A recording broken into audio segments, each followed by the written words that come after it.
Okay guys, talk about the slice serve. A lot of you want more slice on your serve.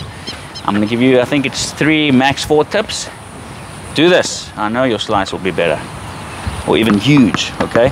The first thing you understand is that slice basically means everything is the same. It just means the way your racket is hitting the ball, contacting the ball. So flat serve, boom. If you want to slice, all you do is you hit the ball on a different angle and that will give you slice. So I like to tell my players, imagine you want to hit the ball with your frame, and then right before it hits the frame, you hit the ball. So the first step is, if you focus only on that, this is what will happen.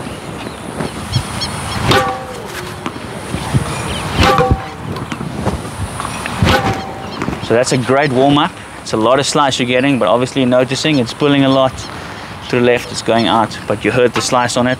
It's a great warm-up. If you're struggling with your slice, it's a great warm-up to do. Get that feeling of slice. Okay, now next step is how do we get it in?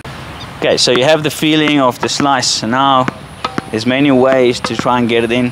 One way is aim to the tee. So you hit the ball with the right contact and you aim to the tee, which could help, but it might not be enough, and I'll show you why. Aiming to the tee.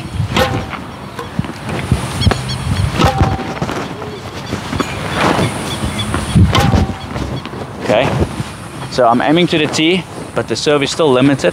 And why is that? Okay, so if I'm aiming to the tee, and that's all I'm focusing on with the contact point, it's still limited because my body can still open up.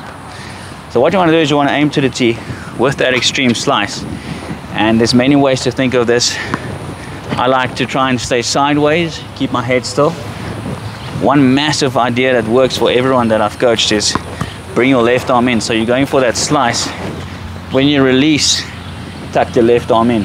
What that does is keeps the body sideways, keeps your head still, makes it easier to aim down the tee. Okay, so now notice my contact point. I'm aiming down the tee, extreme slice, keeping sideways and tucking my left arm in.